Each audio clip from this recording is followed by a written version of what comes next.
अभी आप सुन रहे हैं BH म्यूजिक के संग प्रस्तुत।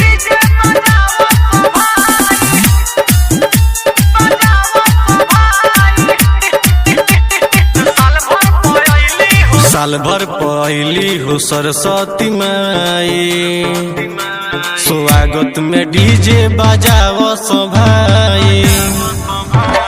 साल भर पहली हो सरस्वती माई, स्वागत में डीजे बजाओ सो भाई।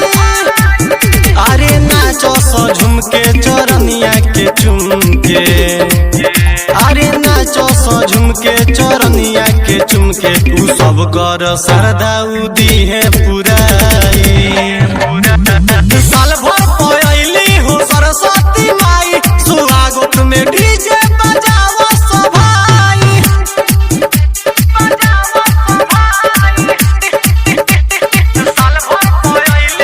माँ जगदम्बा रिकॉर्डिंग स्टूडियो माधोपुर।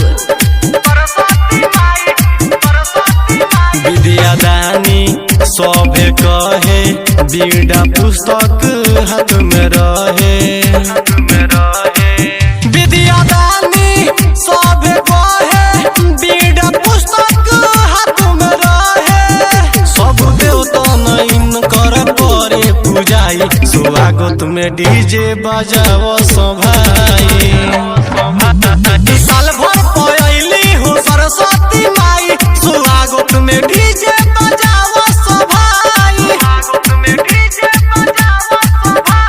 साल भर पहली हो सरस्वती माई, स्वागत में डीजे बजाओ सो भाई।